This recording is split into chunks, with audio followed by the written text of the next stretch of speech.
We only have one more lecture in this series and this month on Blavatsky, and I have somewhat shifted the individual topics about, primarily because a very important book, Blavatsky's The Secret Instructions, of which I will mention some more, of which I thought that all these years I had a copy. The gremlins who are very active in my house have made off with it. I'm sure that when I don't need it anymore, they will return it. That is their custom, So there is another copy of the book being shipped to me right now, and it looks very promising that I will have the book in hand a week from now, because there are that book and its contents and various passages there that can be quoted or referred to, I think, are of very great importance.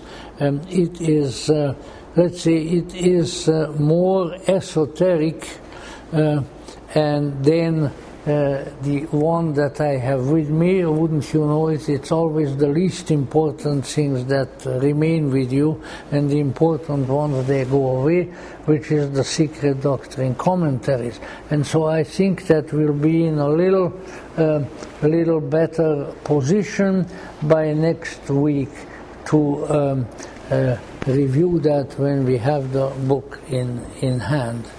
So let me then again just very quickly, especially chronologically, create a framework for you within which our discussion will make a certain amount of sense. Let us say the magnum opus, as it was conceived of, and as it has been publicized all these many years, of H.P. Blavatsky, with the several volumes, depending on which edition you have, of the Secret Doctrine. It was generally assumed that that contained the entirety of her message, with maybe very few exceptions, and that therefore it was sort of the perennial textbook of the esoteric tradition. This conviction has been shaken in recent years because it was discovered that there are statements by H.P. Blavatsky herself which are not terribly complimentary about her own chief work, at least not in a certain sense.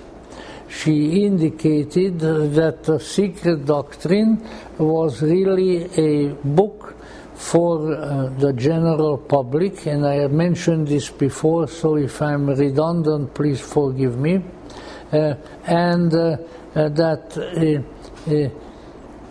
there are instructions which she was eager to share, which are other than those present in the Secret Doctrine, and that many of those could be of very great use.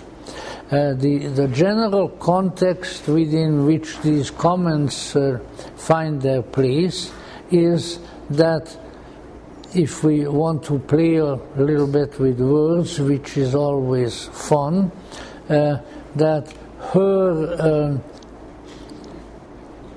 attitude toward her writings was that she was trying to instruct people and to stimulate people for the purpose of transformation, and that this has been very easily and very quickly mistaken for information.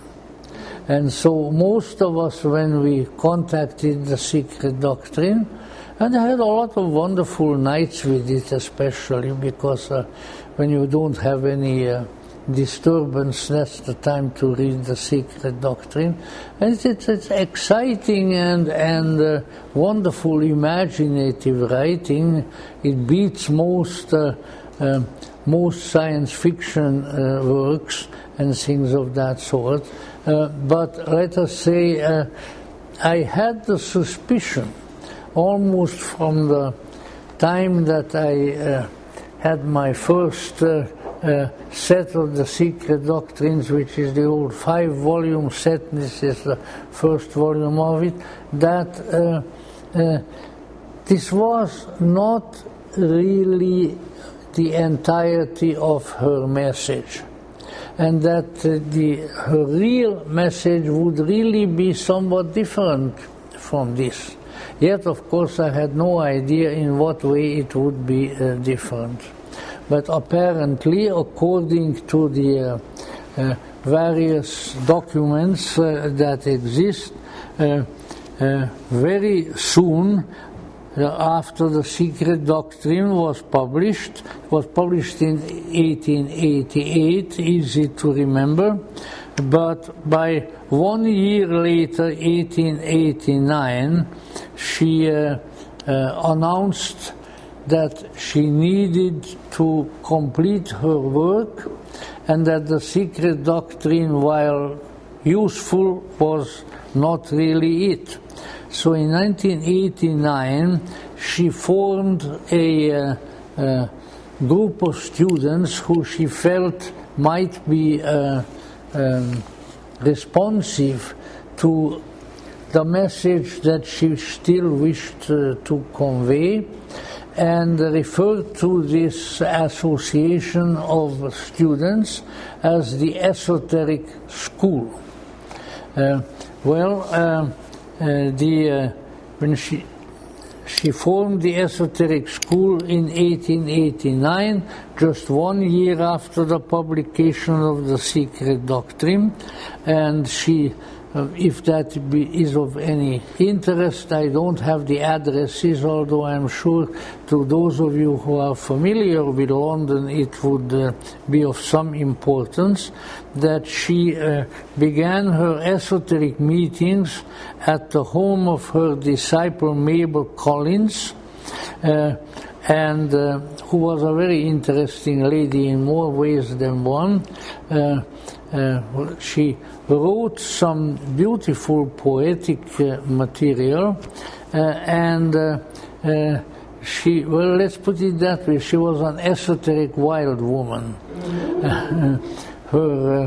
And it's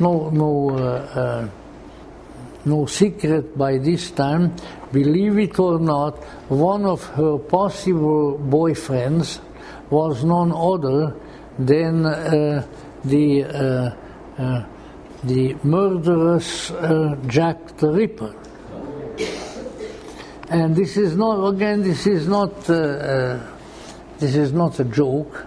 I'm sure it was not a joke, but let's say she began to discover some curious circumstances about this gentleman whom she met often, and then she found out that he brought a suitcase which he secreted somewhere in the room wherever I met, and that there were medical surgical instruments there which had quite a bit of coagulated blood on it.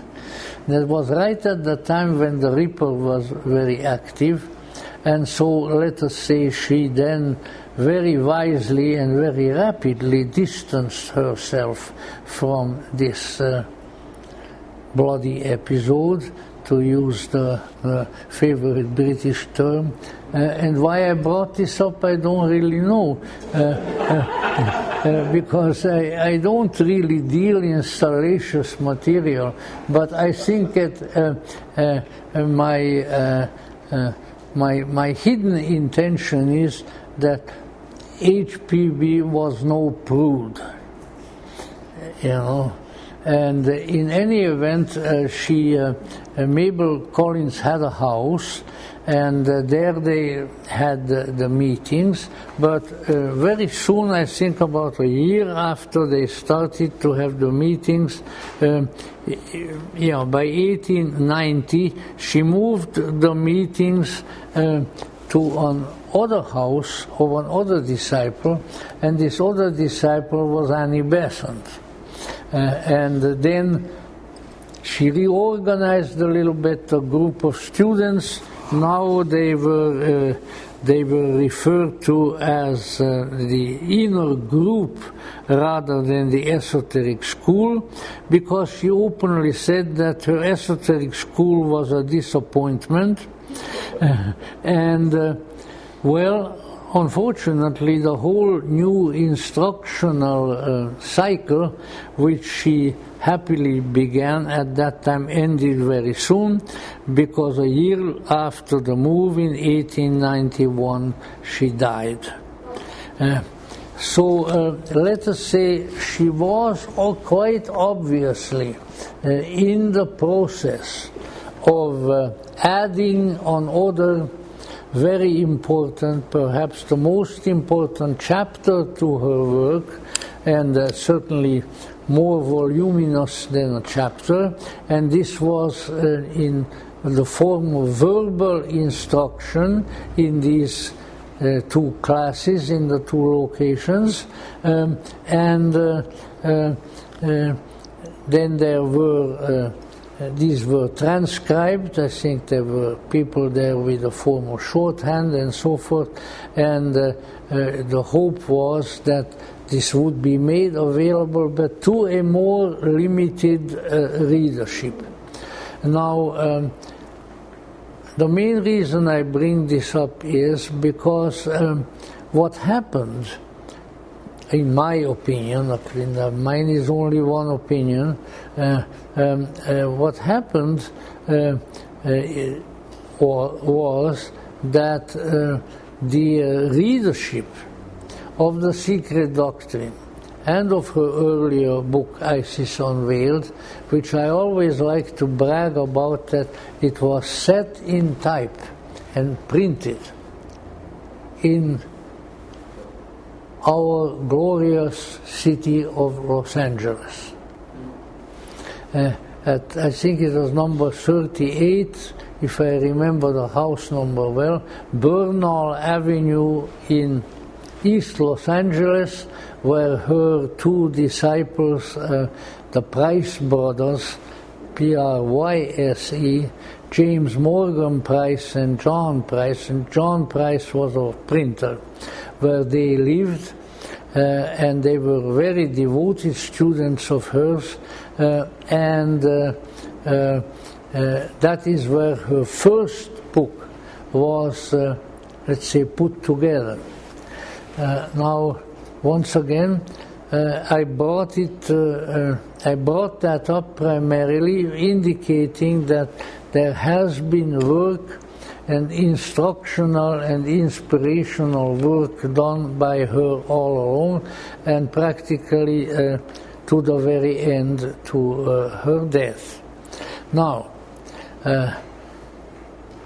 I think I already mentioned earlier, but this is, I think, a point worth repeating, that this situation of a body of literary material which conveyed, at least ostensibly, occult information, such as the Secret Doctrine, and on the other hand, the beginnings, at least, of a deeper, of a more esoteric and in a profound sense really more individually transformative work which was in process. That this pattern is by no means unusual, and that it harkens back to a very ancient way, a very ancient pattern which appears already in the mysteries of antiquity in the Mediterranean area. That the mysteries, as far as we know, because one thing about the mysteries is that they are mysterious. And this mysteriousness in turn involves secrecy, a great deal of secrecy. And so that the ancient mysteries were partaking pretty much each in their own fashion, or always of two great elements. And I mentioned this before, and these in Greek were called theoria and theurgia. And therefore the theoria is in the nature of narrative, of story, of drama. And most of we have some information, for instance, that the mysteries of Eleusis were contained in the initiatory process, a dramatic performance, into which in a properly mysterious way the initiate was drawn himself or herself. And so that, let's say, when the story of Persephone and of her mother Demeter and all of these properly mystical and mysterious events took place, the candidate to the mystery was part of this. And on the other hand, there was prior to the dramatic initiations, and perhaps even subsequently, there was always quite a bit of instruction of a theoretical nature. And in some ways the dramas themselves may be regarded theory. So ever since then, this pattern reappears in the various initiatic bodies, esoteric associations, lodges, and so forth, where there is teaching on the one hand, and there is, let's say, the inducement to mystical experience on the other hand. Unfortunately, the ability of HPB to follow this pattern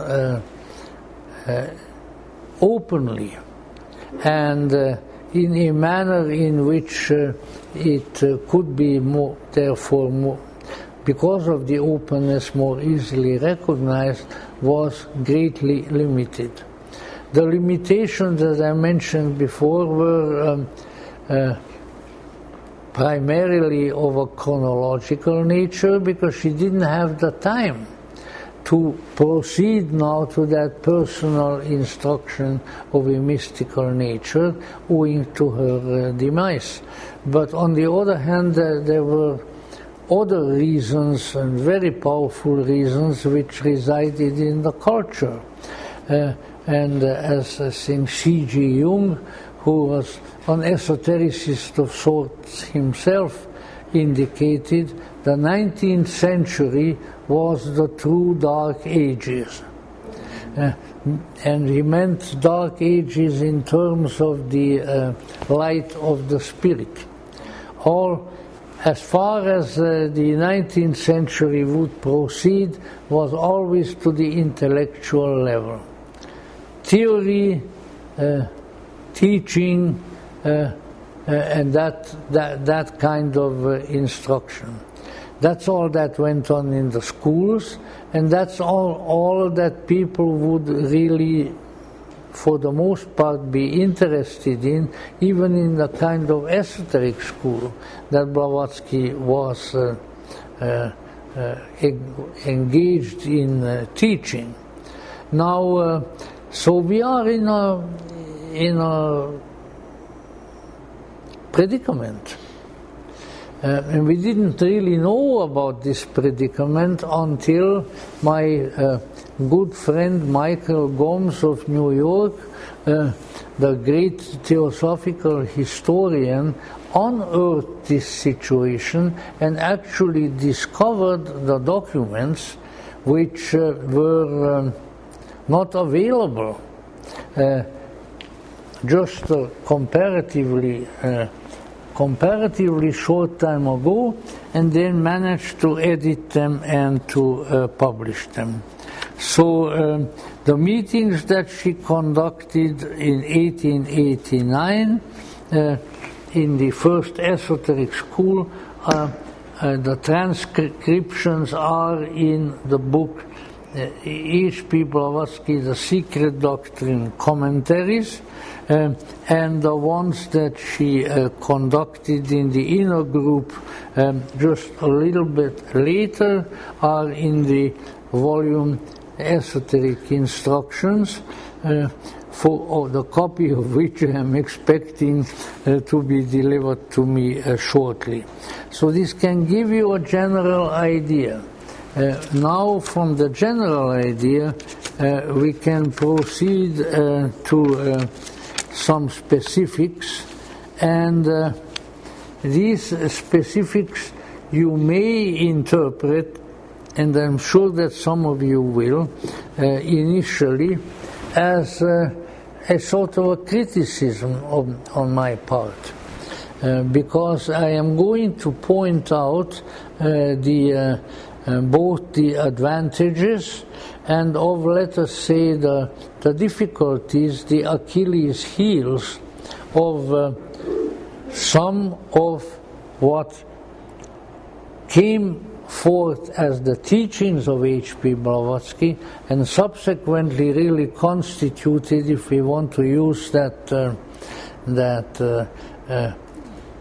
biblical term, the canon of occultism and its heart, the body of teachings and writings that were called theosophy. And yet it is important to voice these concerns which I am voicing here about these various areas of teaching, because the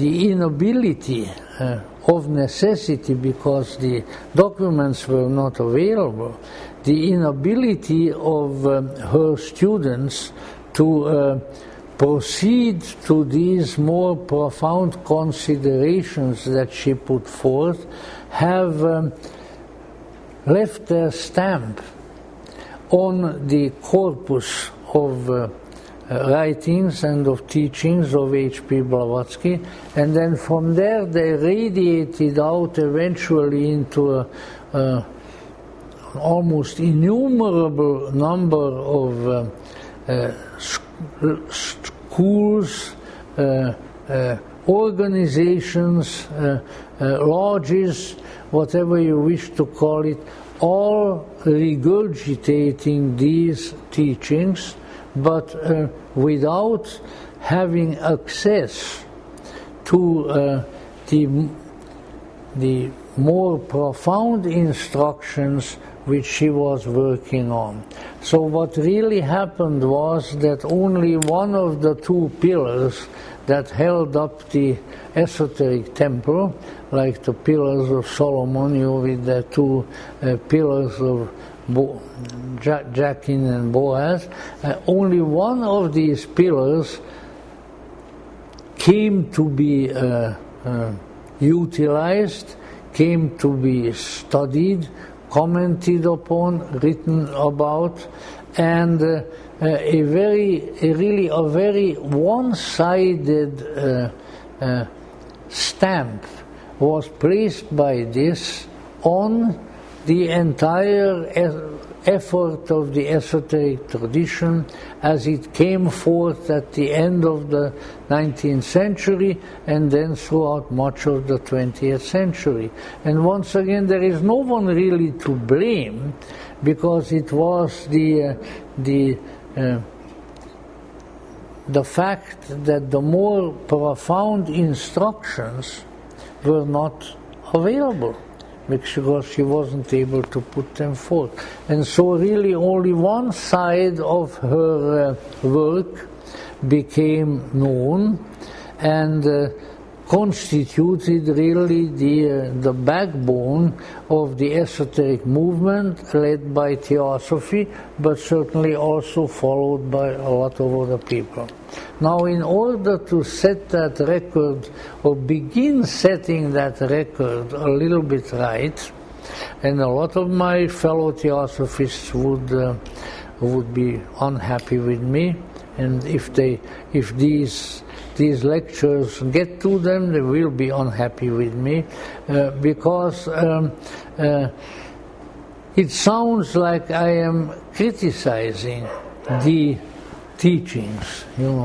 I am not criticizing the teachings, but I am criticizing the circumstance that what would have completed these teachings, what would have made them work much better, what would have made them an ongoing, living, mystical reality in the psyches of a lot of people, did not happen.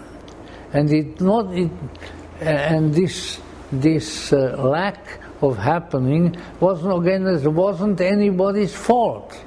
It was the Grim Reaper's fault, perhaps, for taking poor H.P. Blavatsky out of this world too soon.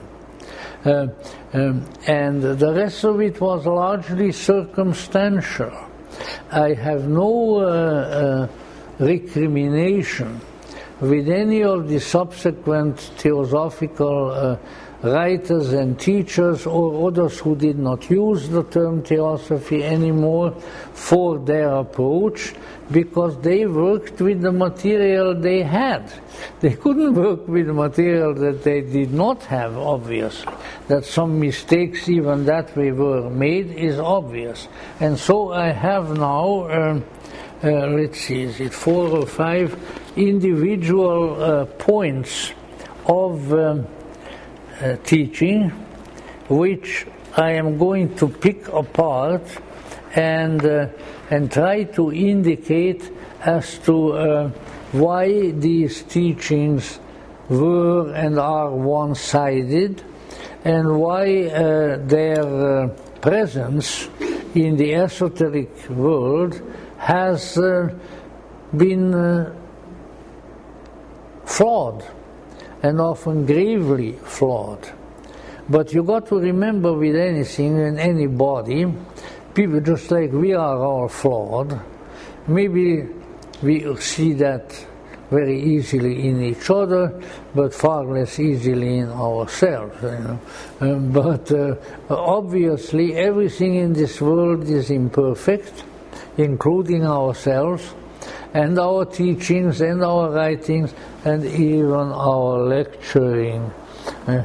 So you got to take that into account. But here are a number of items which were considered and still are considered, not only by theosophists, but by practically the whole esoteric world in the West, and to some extent even in India and places where it spread, as being the constituent parts of the esoteric tradition, but at the same time this very conviction has great deficiencies.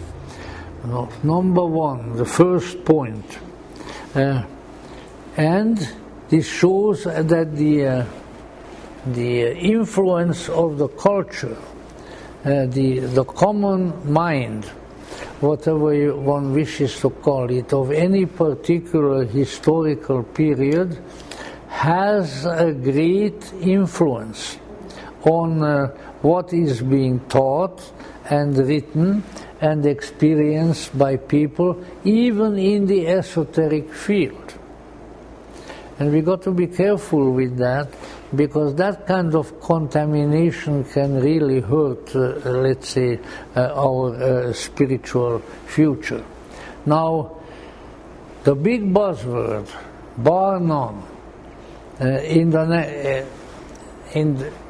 already toward the end of the 19th century, when H.P. Blavatsky was there, the big buzzword was evolution, which the preachers with a Southern American accent on radio and television tend to pronounce evolution. You see, now, because of course Darwin's theories represented and do represent an alternative to the creation account of the Old Testament, and as such they are regarded by those who believe in the Bible very literally as being a great evil. Now, where the problem for us comes in, is not with Darwin's theories and what remains, let's say, in biology still of the evolutionary theory, because like all, well, how should we put it? Like all theories, ideas that are new and exciting, they don't remain new and exciting forever. And after a while people say, well, so what?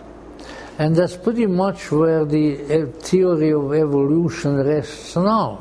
It has a certain respect.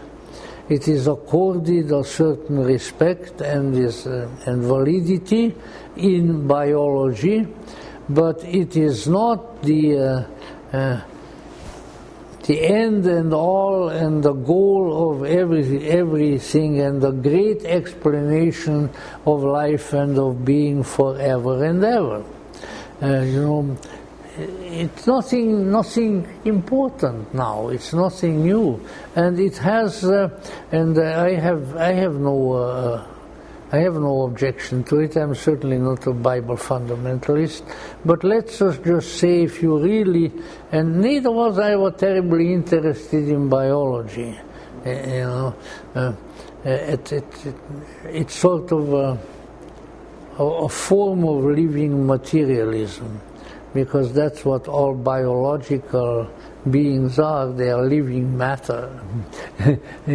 But in any event, that is really not important. But let's say it's not a big buzzword now, for sure, but it certainly was then. And so H.P. Blavatsky, wishing to make her work interesting and acceptable to people, I would say sort of propagandistically gave the impression as if she believed in, or she was teaching, a kind of evolution which would be an evolutionary process parallel to the biological evolution, a spiritual evolution. And then occasionally she made statements that were contrary to that, and made fun of Charles Darwin. One of the incidents that is reported is one that I really love. She and Colonel Olcott, when they were still in New York and where they founded the Theosophical Society in November 1875, had a large apartment in New York. That's where they gathered there, still at that time, very few disciples. So in the foyer of that apartment, coming in, as standing on a pedestal, was a stuffed monkey. I think an orangutan or a chimpanzee. The ape was dressed in evening dress with a beautiful coat and a white shirt and necktie, and I think he had a top hat, and underneath it was an inscription, Charles Darwin. So, you know, that since we all descend from monkeys, well, we can make a monkey out of Charles Darwin. But let us say the indication was there that she and Olcott certainly did not have some kind of a very great reverential attitude toward Charlie Darwin. That being the case, we need to take a look at the sort of almost dogma-like status that was accorded to the evolutionary theory with a spiritual slant by the occult people, and beginning with the theosophists. Darwinism is a simplistic system, which, when you just look at it and say, well, it's a steady stream, a steady ladder of evolution from the amoeba to the elephant, and perhaps, if you want to include ourselves in it, from the amoeba to the human. So from a tiny little unicellular organism, so it develops and develops and develops and becomes bigger and bigger and more complicated. Now, the ideas of a spiritual evolution taught by the occult crowd and my theosophical friends was an exact parallel of this. And so in the beginning, just a tiny little spiritual seed that comes down into this material world, and then over aeons of time it slowly evolves, it slowly develops, becomes more and more complicated, and finally ends up a psyche, a soul, whatever you wish to call it. Now, there is a great deal wrong with this kind of development.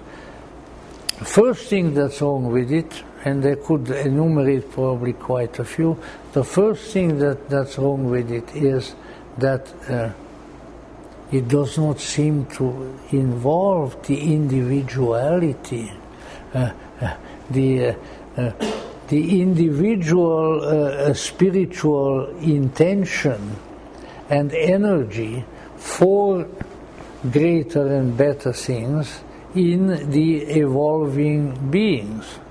That it creates the impression of an automatic process, and you wonder, all right, so if it's a sort of a steady movement from the amoeba to the elephant, or from the amoeba to us, where is really the spirit? Where are the stirrings of transcendence? Where is the ability to discover higher and transcendental things?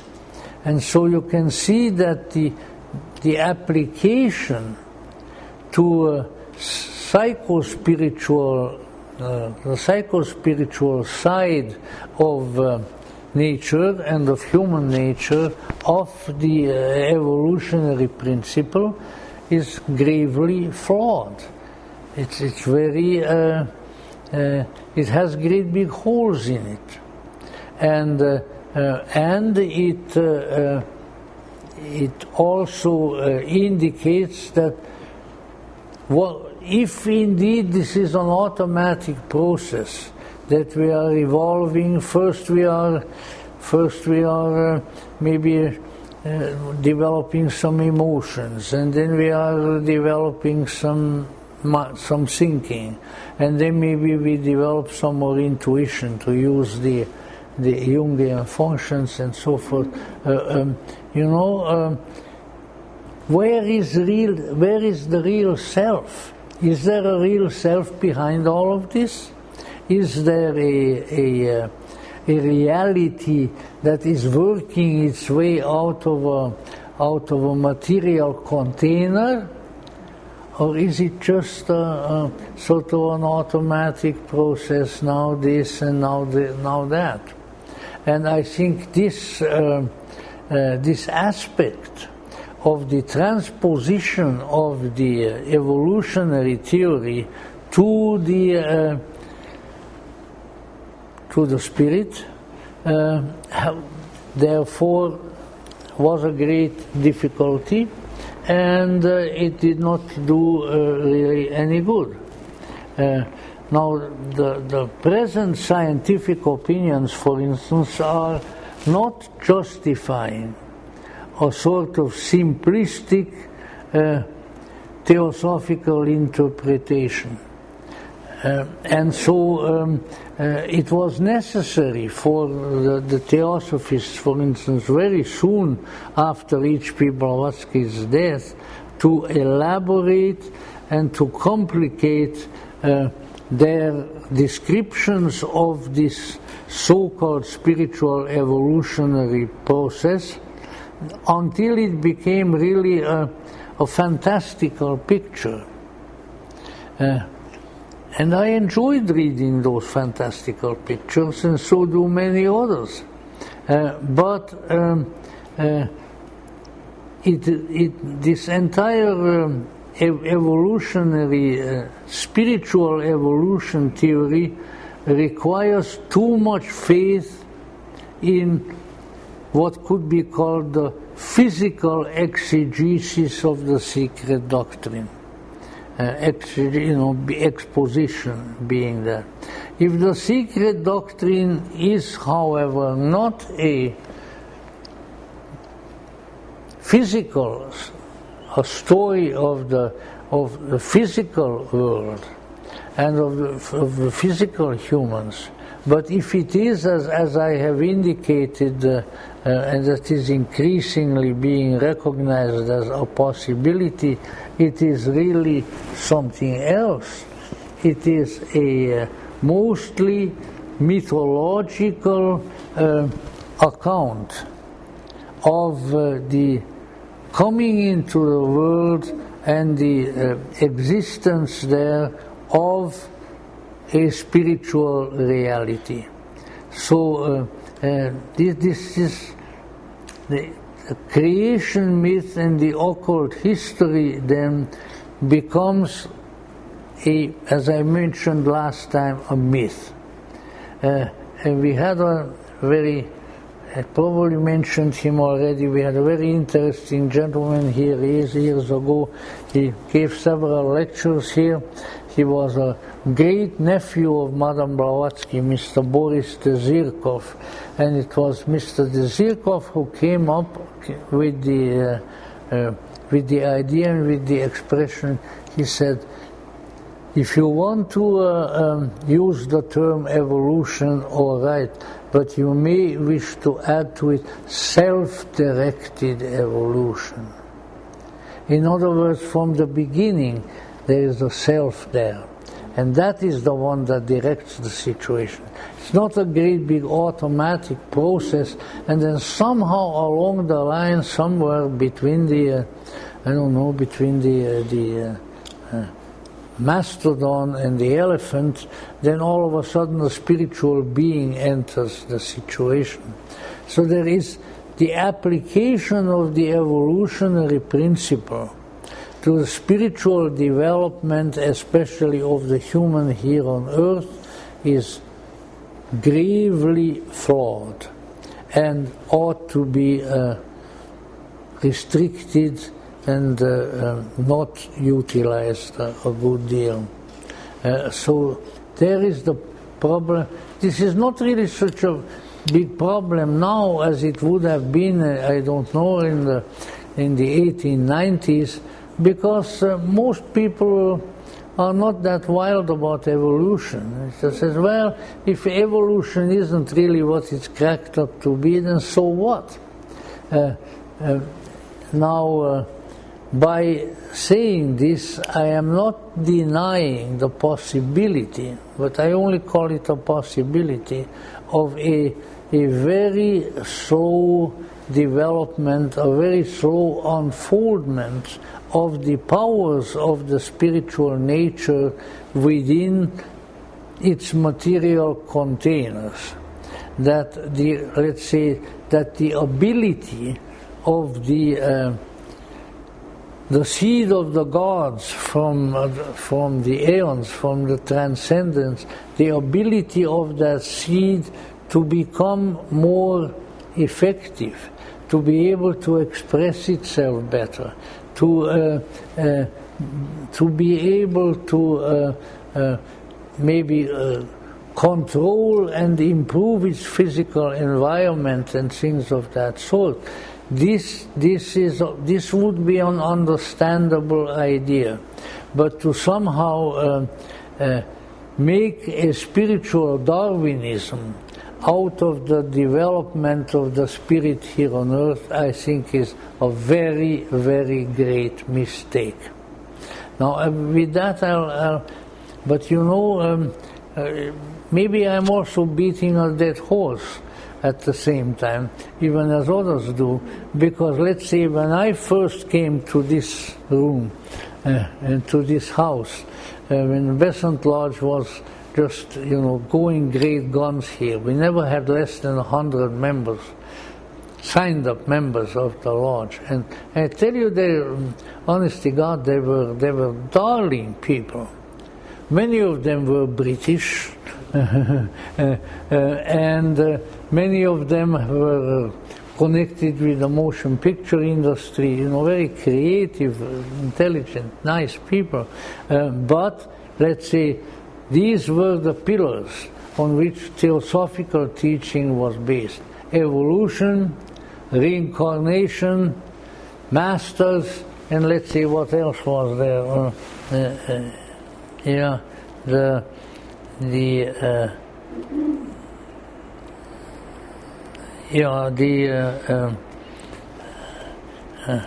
And karma. That's the one that I like least, and that's why I forgot it.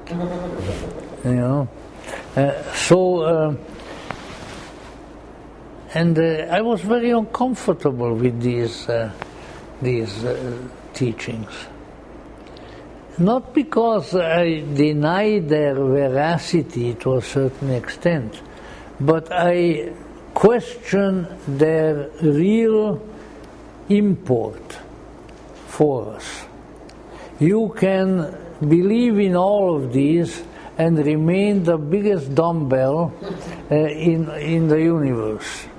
You can hold these things as the most important teachings in the world, and yet, let's say, be as unspiritual as all get out. And of course there are a variety of reasons for them, one of them being that belief does not bestow wisdom. Does not be only the spirit indwelling, what HPB would have called the higher self, only that is the one that bestows wisdom. Only that is the one that moves toward the eternal spiritual reality, because it is part of them. Everything else is flawed. And therefore, these, let's say, in this case, the application of the evolutionary principle to the human spirit and to the human soul should be viewed with a considerable jaundiced eye. It doesn't really lead anywhere.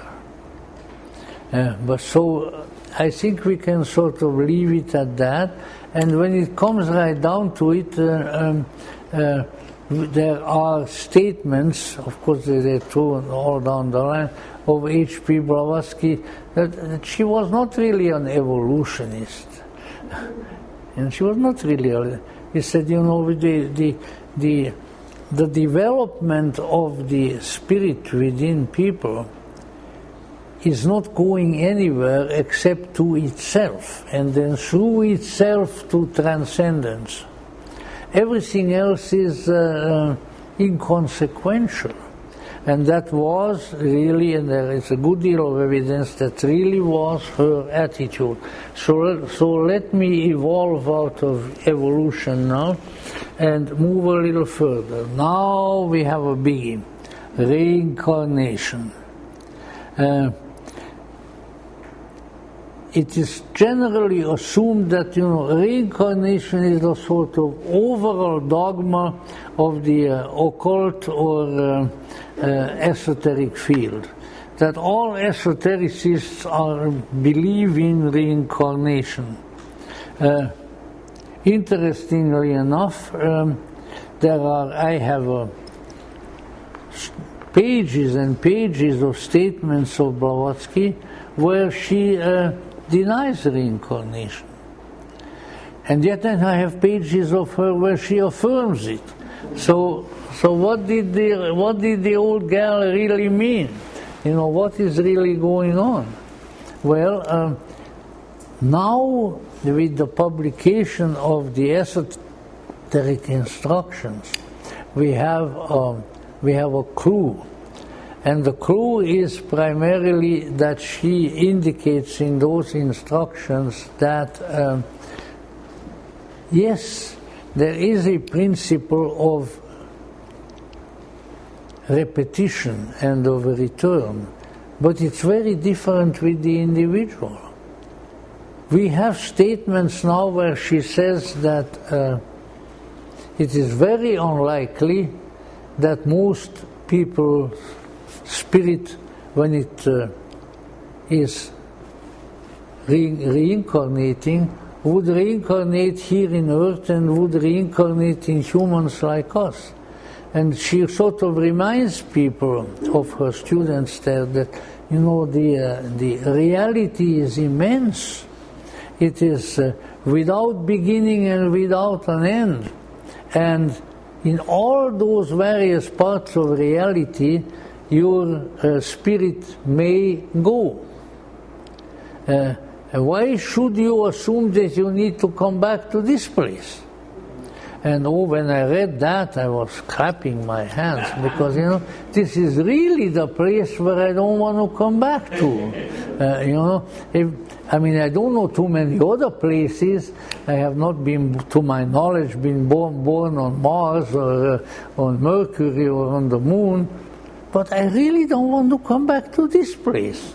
And she said there are all kinds of places to go, spiritual places. And she, you know, on other levels, other planes of existence and so forth. And therefore the rigidly adhering to the idea that you have to come back here is nonsense. Now, I'm sure that would come as a big news to a lot of people. However, I think it is quite important, because for one thing, it demonstrates a principle that it should be demonstrated as much as possible. And that principle is the transcendental freedom of the human spirit. I don't have to come to this place. There are other lokas, if you want to use the Sanskrit elsewhere, that I can go. So there is movement, and undoubtedly one or two lives here on earth are probably not enough. But once again, realize that there are many possibilities. There are many kinds of movement of the spirit, and that if you get close to your spirit while you are here, if you even achieve a modicum of closeness moving to union, your freedom increases greatly. Which I think is a very sensible and very helpful way of looking at the situation. Now then, of course, we have to keep in mind that as far as we are able to determine, this kind of an attitude that she manifests toward the future of the soul, whatever you want to call it, was present in the esoteric tradition among the ancients. I well remember, I even remember the place where it occurred, but that's of no significance, when the great Gnostic scholar Professor Gilles Quispel was here, and we and a rather large party had dinner with him in a place, and somebody approached him with the idea, in terms of Gnosticism, of reincarnation. But not only that, they asked him about reincarnation and karma. And he said, reincarnation perhaps. Sometimes happens, sometimes not. But he says, karma, no. In other words, the concept of karma is not part of the Western esoteric tradition.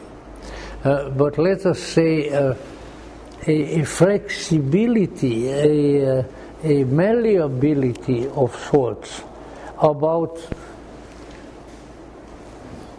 let's say, the movement of the soul and the spirit is definitely implicit, and in the esoteric teachings explicit in Blavatsky's writing. So don't think, if you believe Blavatsky, that you have to come back. Or even that you have to go to a particular place.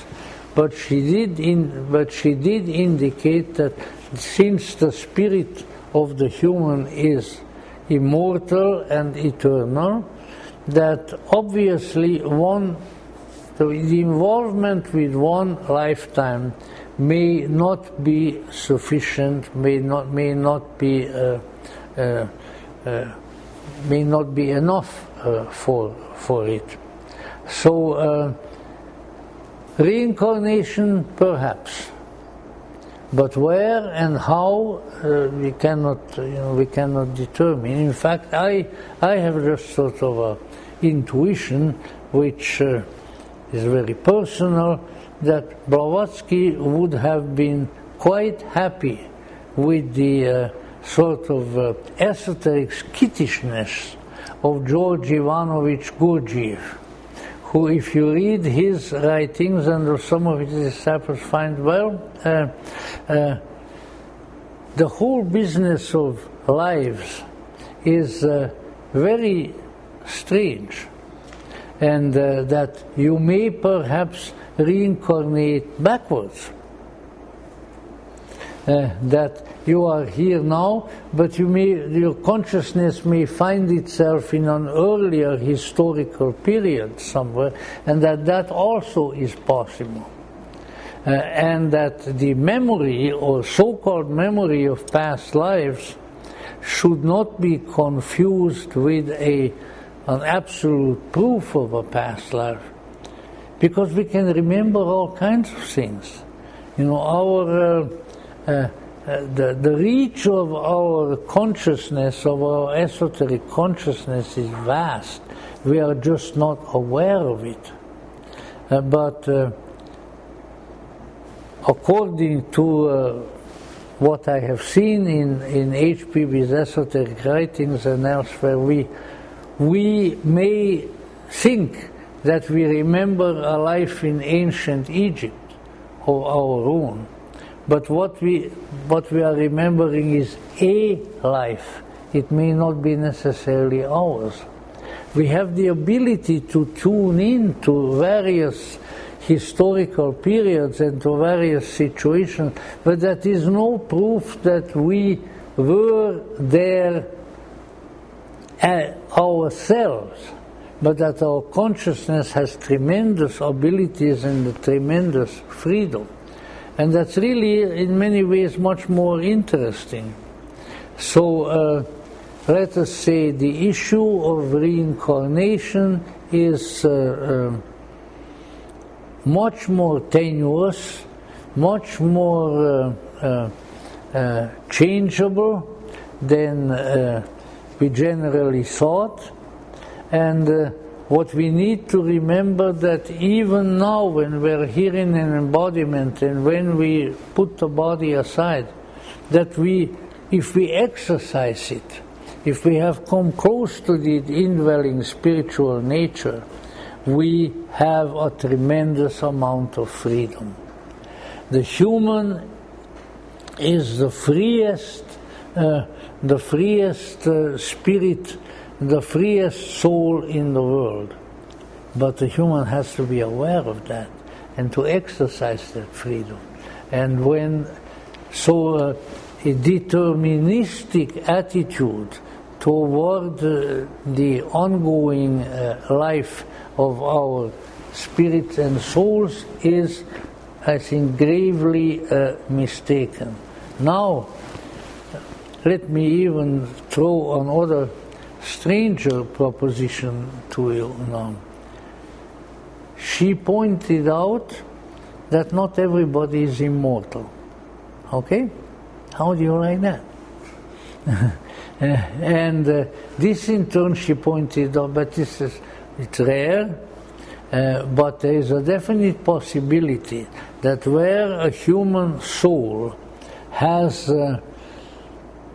torn itself away from its spiritual roots and has become so corrupted and so evil that actually the connection with the deeper spiritual self breaks.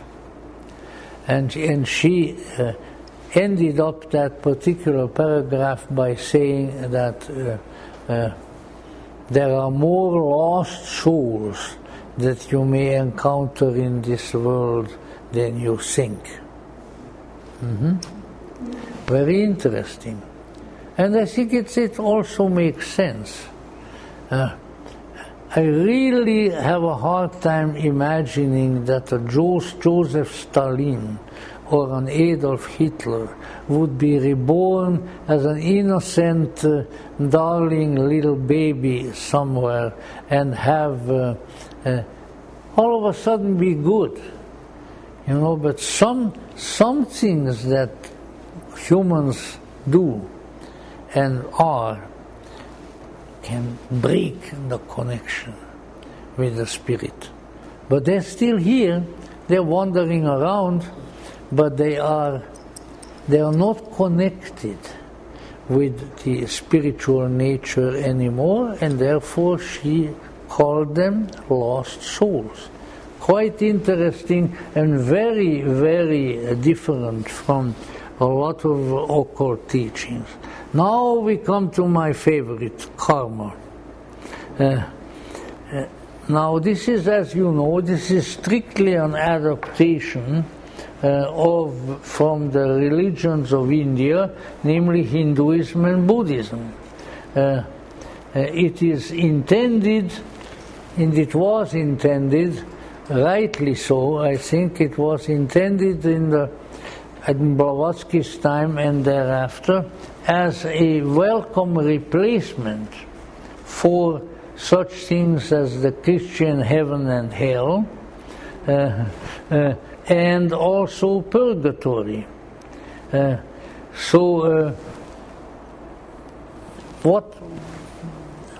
What is the intelligent way of looking at it, and that seems to be really the way that HPB looked at it, namely that there are certain forces that are set in motion by humans here on earth, and that they work themselves out in this life or in future lives. So that, however, to make out of this a kind of a moralizing doctrine, that say if you're not going to behave well, then in your next time there is going to be all the karma. You know that I was present in Santa Barbara where a couple of pronunciations were made which I thought were really extremely revealing at a meeting with the, large meeting with the Dalai Lama.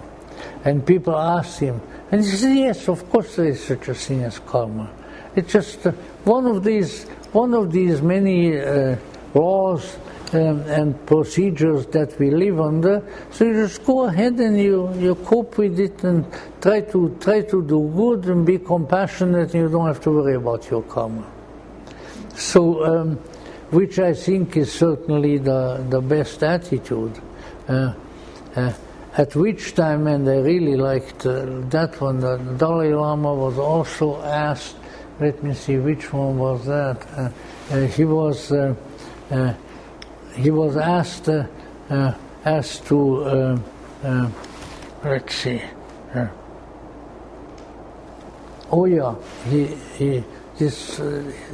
somebody asked, and that this is a misunderstanding of Buddhist teaching that one runs across. I have run across it with some people too, that if you take the vow of the Bodhisattva that you will help people, then you have to stay here on earth until the very last soul has been liberated. Horrible idea. And so somebody asked the Dalai Lama that way, that does it mean that we have to continue be here and continue doing the compassionate work and so forth? And Dalai Lama said, you work for enlightenment. You go get enlightened, then you will know what to do. That is in this nice, terse Tibetan fashion. And my gosh, I almost jumped out of my skin for joy, because this is really the proper attitude. The task is there, and if we pursue the tasks of enlightenment, and then achieve a certain success in that, then everything else will really fall into its place. But if we don't achieve that, then it's all fantasy and ultimately all misery. So this is also very, very good and very, very important to be able to work on it that way. So the importance of karma, in my opinion, of the principle of karma has been exaggerated. I can see it as a substitute for hellfire and damnation, or even for the duality of heaven and hellfire. So when it's considered with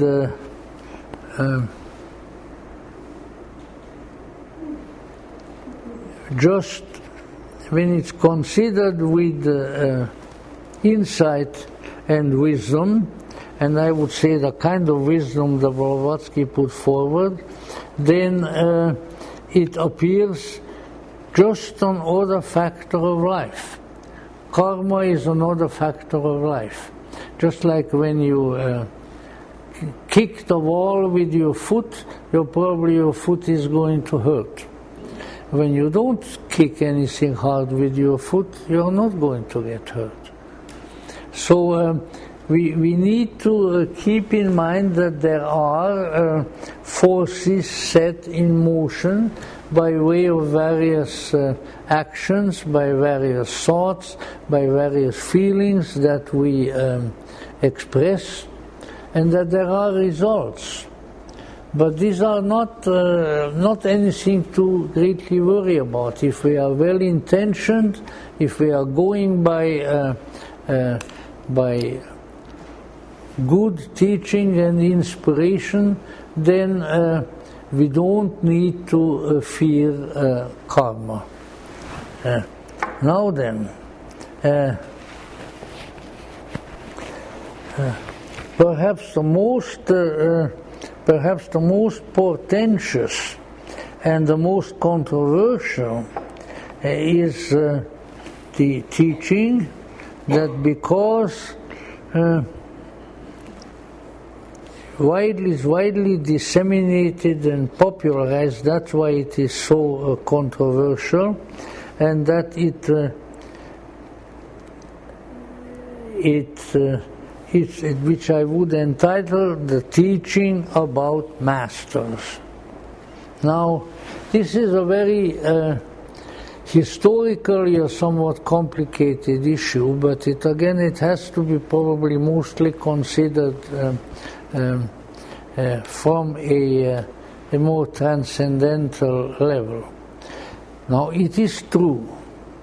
It's undeniable from the biographical material, from her own statements, and from many of the activities that were going on around and sometimes by HPB, that she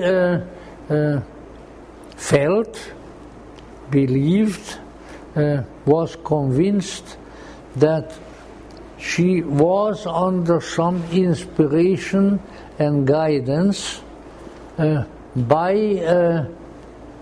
beings that were not physically present. This apparently, this way of being instructed and living appeared quite early in her life.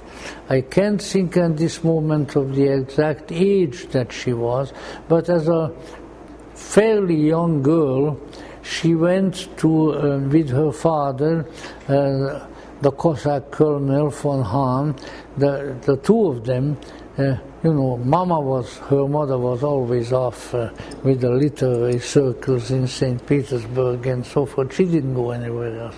But they went to London, where the jubilee, a big jubilee, diamond or something like that, of Queen Victoria, or Golden Jubilee, was celebrated. And this was, of course, a big occasion, although now Her Gracious Majesty Queen Elizabeth had surpassed in her reign even Queen Victoria. But there was great big parades and all of that, and so according to her account, she was standing with her father on the side of the street as the procession was marching by, and here were dignitaries from India. And one of these dignitaries, I think on horseback, man with a very big, beautiful beard, rode by and, according to her statement, looked at her and cast a very powerful glance on her. And she was completely transfigured by it. She said that this was an influence in her life and would continue to be so, and that she has met, as she subsequently put it, her master.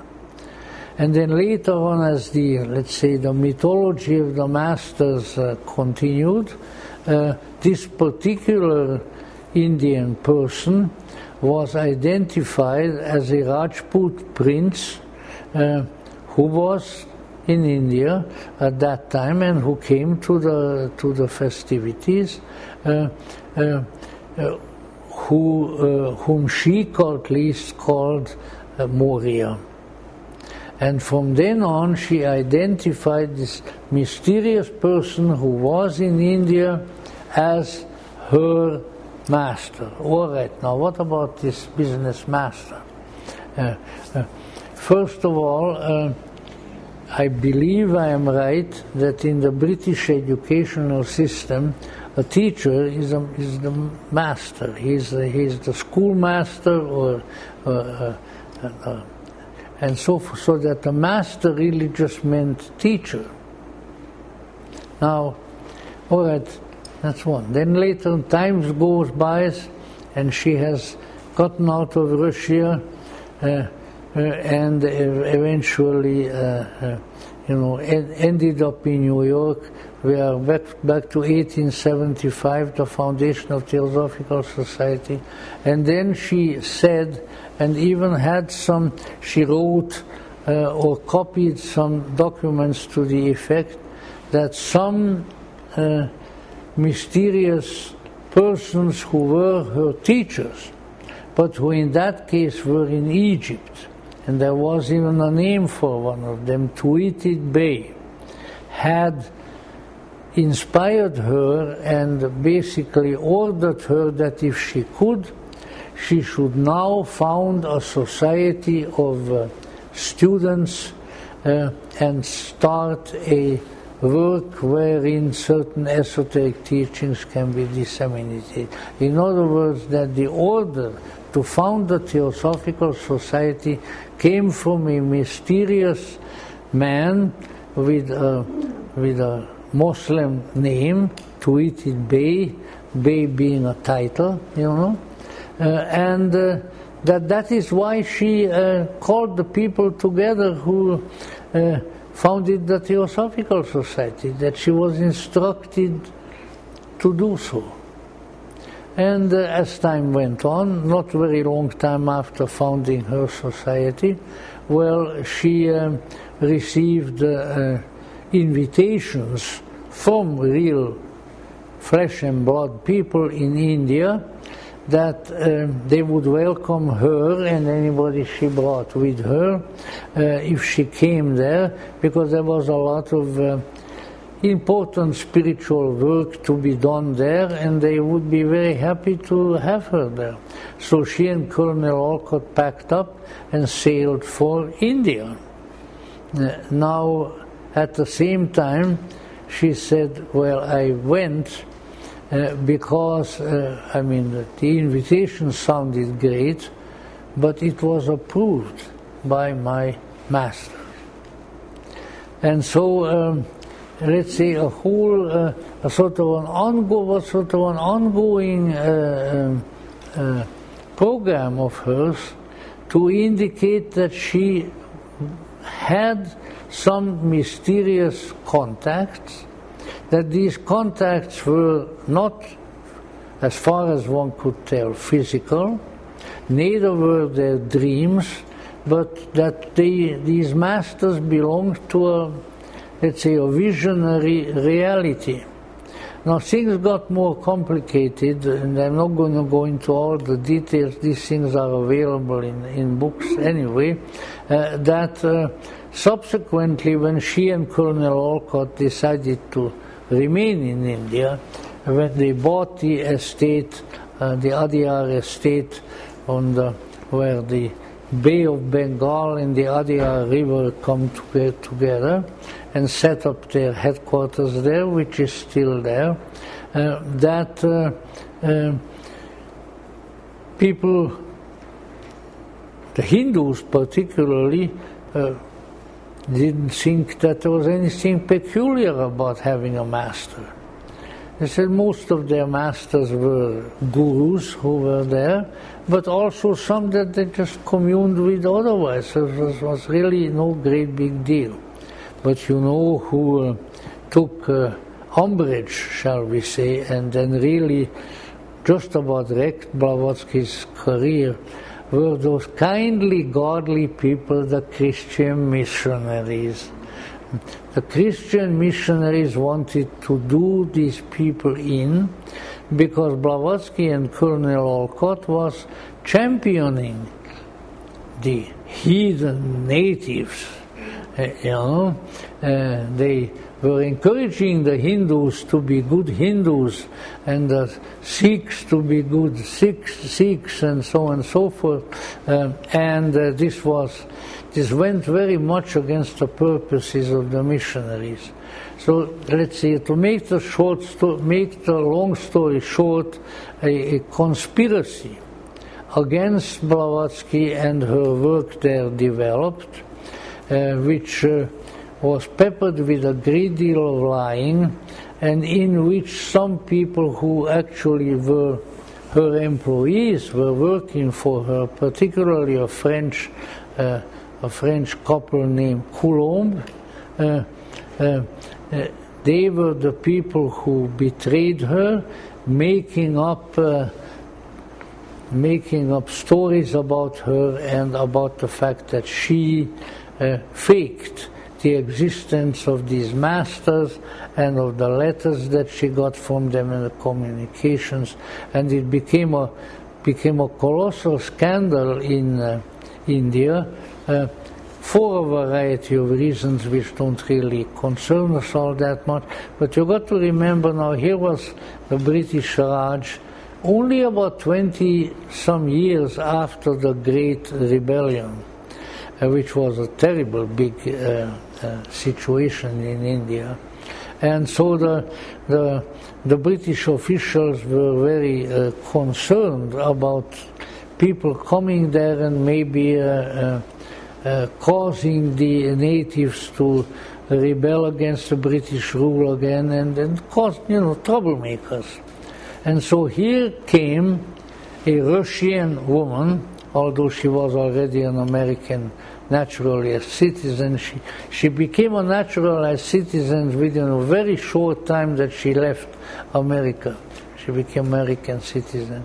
And a Yankee from Connecticut, namely Colonel Henry Steele Olcott, and these people established themselves there and became very popular with the native population on religious grounds, because they encouraged their religion, so working against the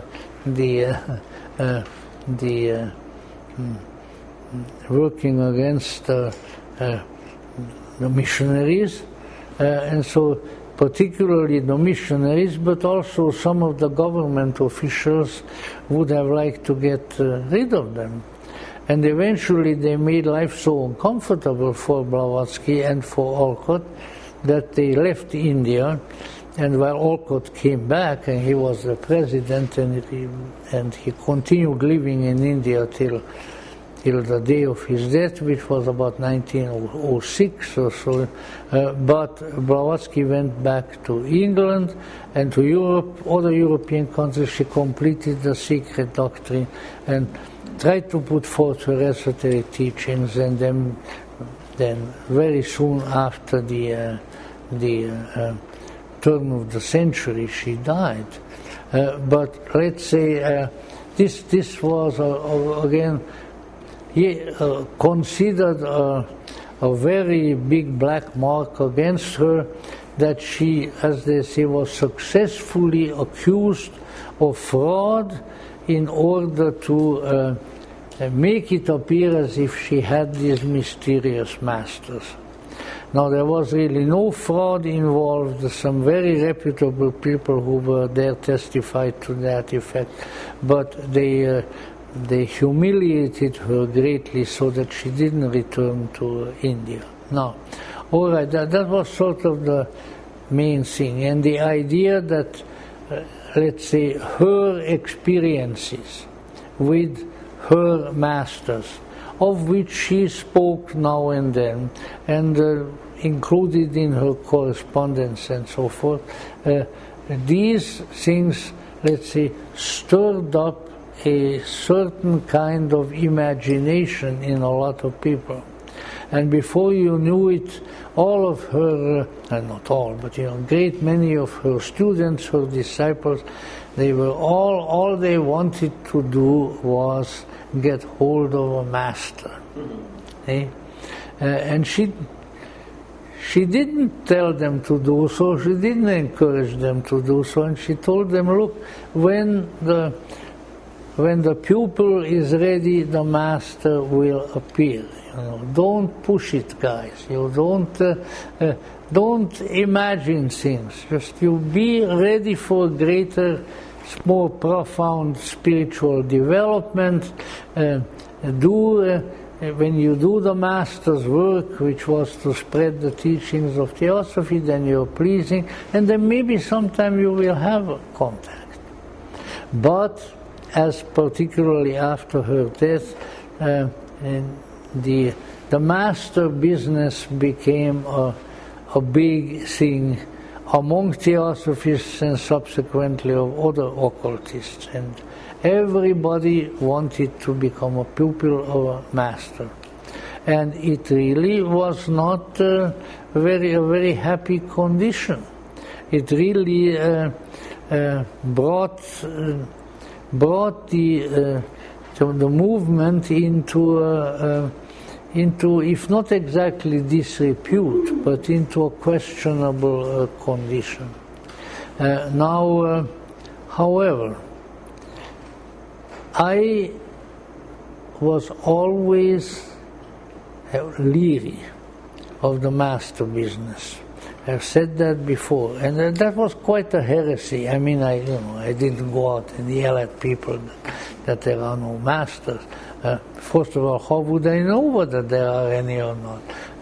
But let's say I had a feeling, and after all, I am not the Pope. I am not infallible. It's about time that they have a Hungarian Pope. They had a Polish one, but in any event, it's not that there was some kind of profound knowledge there on my part, but somehow the way the master business was taught, not only in the Theosophical Society, but in other movements that here was Alice Bailey, who created not only the masters or teachers, but she said a hierarchy who ruled the spiritual destiny of the world, the hierarchy of the masters and so forth. In fact, there were various splinter groups that went away from the Theosophical Society, who really made an even bigger hullabaloo about masters than any of the Theosophists could do themselves. By then, of course, HPB was long gone, even Colonel Olcott was gone, and Annie Besant was quite put out with what has been made out of the teaching of the masters. And now this I know because I know the people who were there.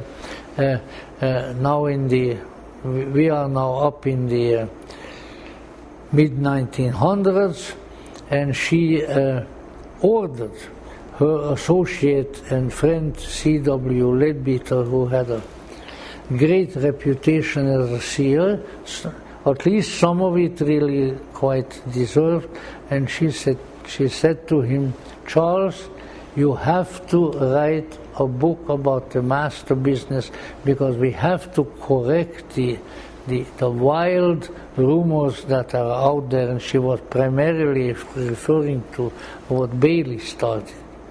Now the reason I know a little bit about this is because the helper and secretary of C.W. Leadbeater, who was in Sydney, in Australia, was the Scottish academic Ernest Wood. And I knew Professor Wood later on when he moved to America quite well, and he used to tell this. I think he also gave it in writing. He said that Bishop Leadbeater resisted with every fiber of his being. He didn't want to write a book about the masters. But Annie Besant ordered him to do so. He said, we have to set the record straight. This is what we say. So what really happened, if that is of interest to you, was that Annie Besant tried to keep certain aspects of teaching and of experience sort of undercover for a small number of people, for whom she called the esoteric school. And those people were told about the masters, but nobody else. And she thought that that would work, and she could get away with it. But then some people, even though they were obliged to, they swore an oath not to give out the esoteric teachings that they were told, they broke those oaths, and now the master business was all over the place. And so she felt that the record had to be straight. We have to tell our version of the situation. And so Professor Wood and C.W. Leadbeater sat down, and Leadbeater dictated to Wood, and Wood put various things in by also asking the other. They wrote a book called The Masters and the Path. It's a very interesting book.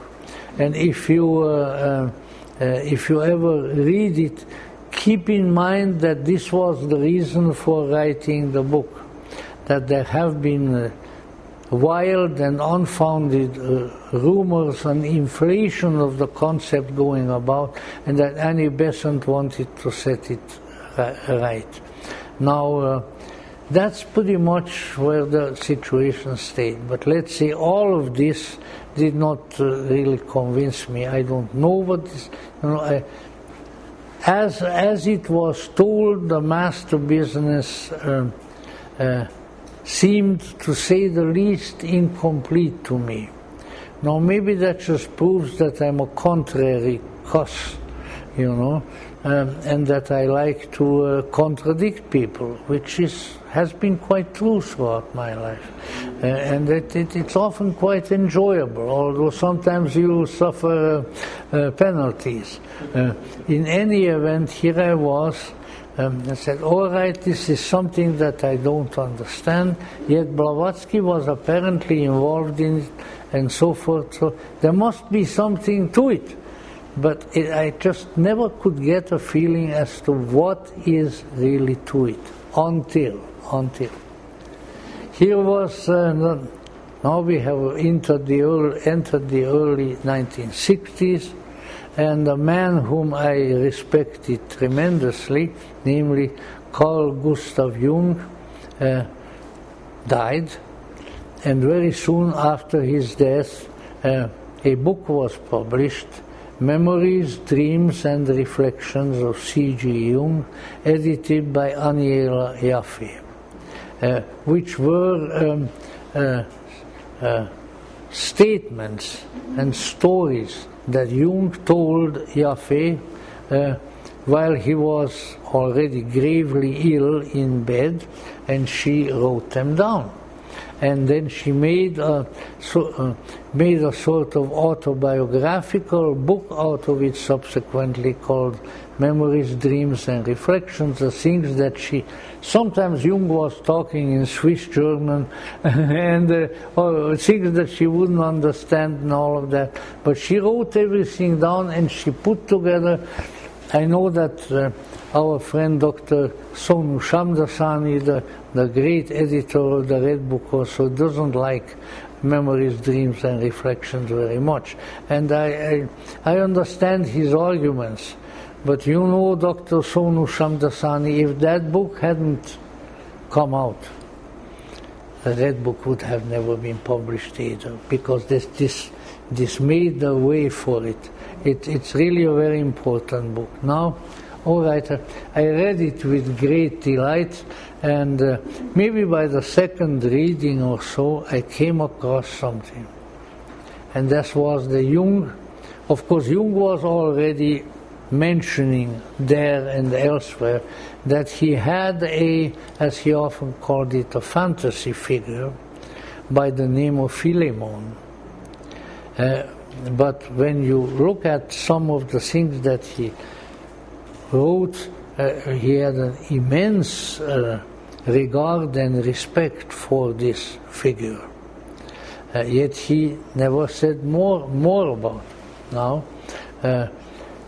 so Jung writes that he had this figure called Philemon who used to come to him and talk to him, and then he went to Geneva, I think, where the there was, before the United Nations, there was the League of Nations, and all the politicians coming together and eating Swiss cheese. In any event,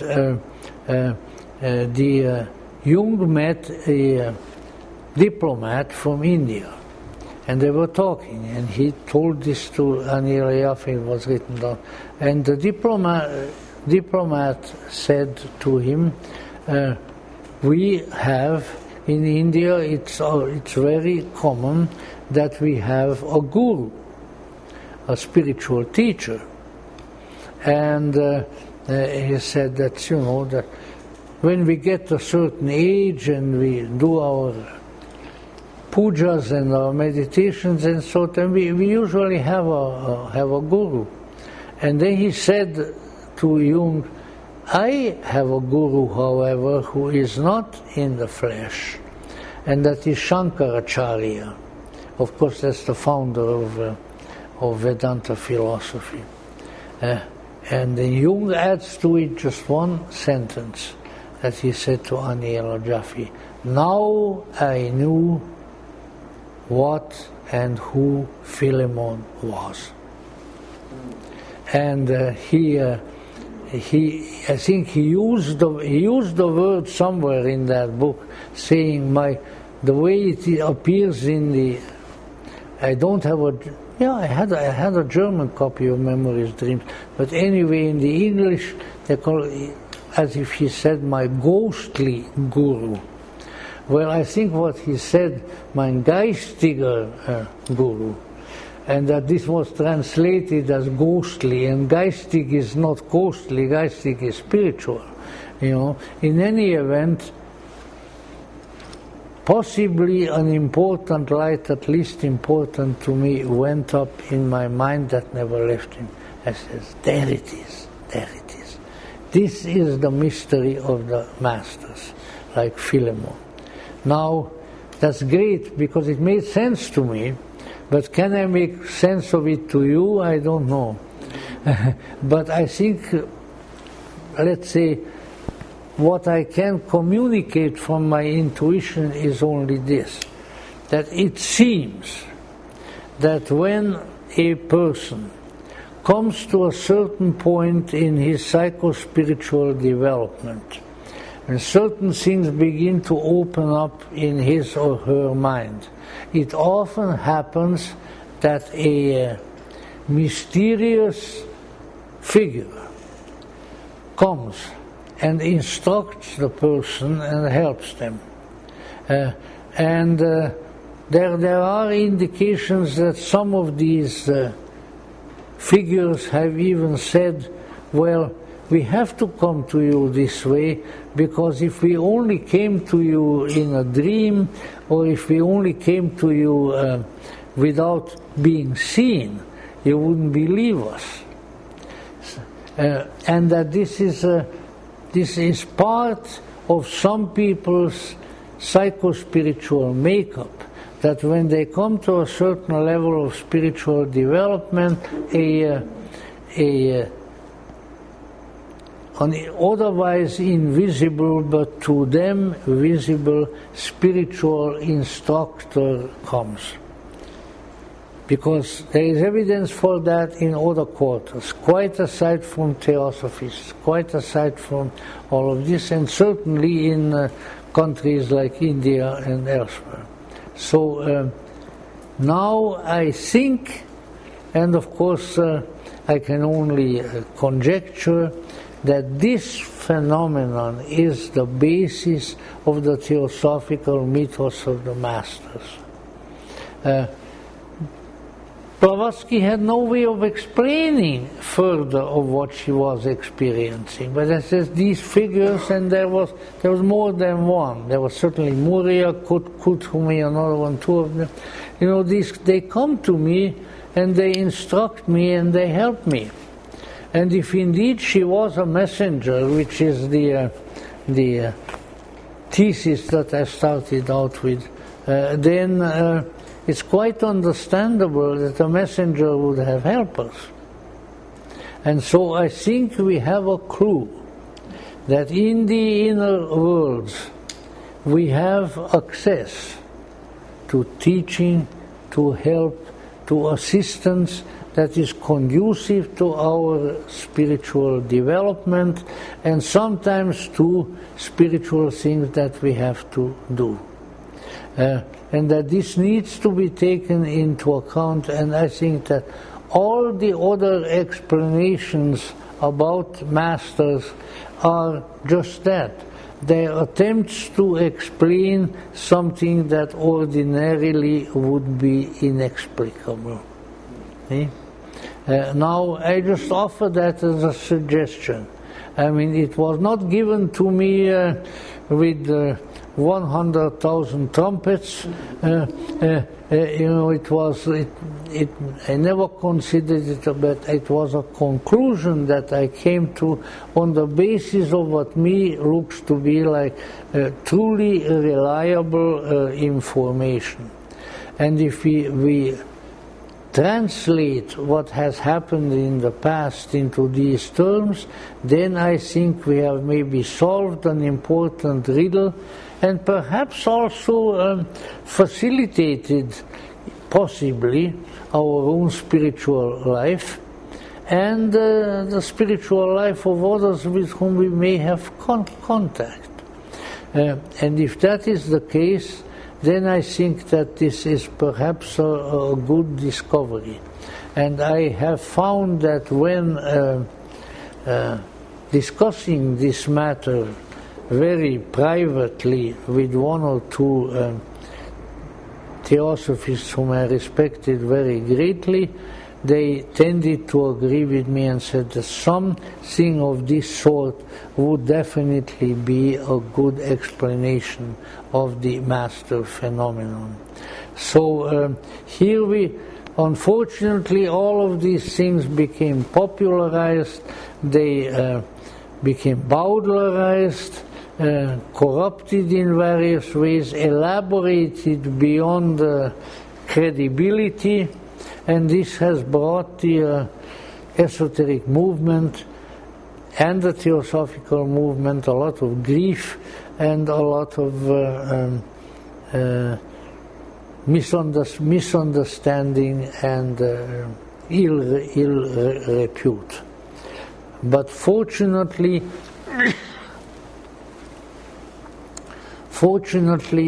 we have now information to the effect as to the manner in which a lot of these insights came to Blavatsky, the manner in which she wished other people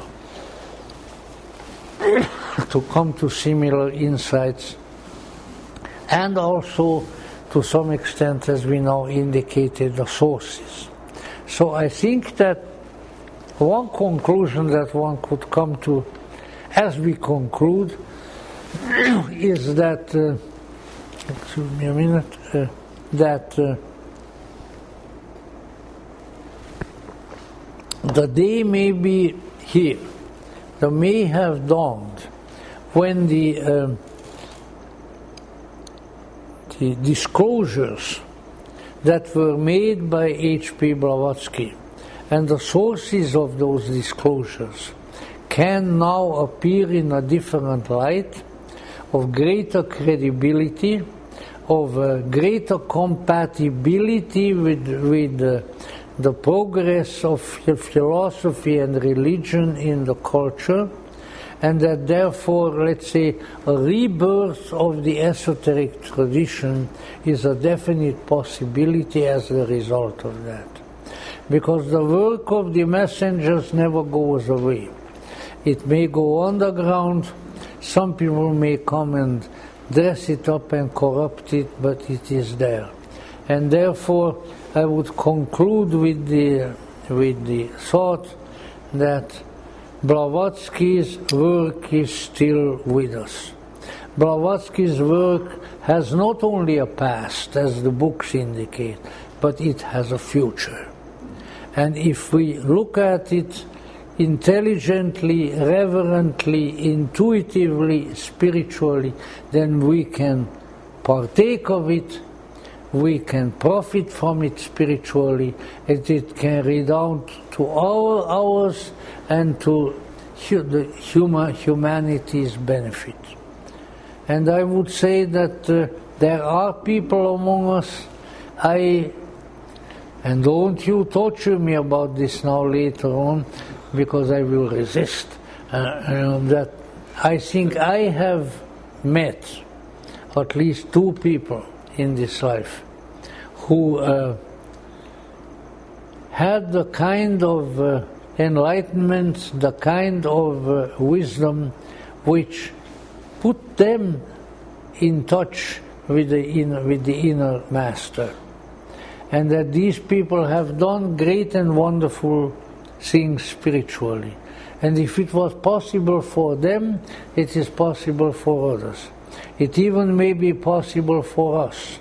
But in any event, the reality of the experiences and the disclosures of H.P. Blavatsky and her fervent desire and determination to convey these to others and to try to facilitate the enlightenment, the union with the eternal self of as many people as possible. This intentionality is still with us, and with the grace of greater spirits, and with our honest seeking and determination to know more through our gnosis, it will be fulfilled. I am convinced it will, and in fact I see signs of that fulfillment arising now. I hope that the intuition is correct. If not, then it is wishful thinking, and by gum, what is wrong with wishful thinking? We all do it now and then. But I think it is such, if you continue to pay attention to this amazing vehicle of the greater and of the other worlds that was, and perhaps still is somewhere, H.P. Blavatsky, then we will be well rewarded. And maybe our little get-togethers here will be also conducive to that, and we shall conclude them next time. Meanwhile, once again, thank you, H.P. Blavatsky, and to the forces and the spirits and the spiritual teachers who inspired you and who sent you here to help us. Thank you, thank you.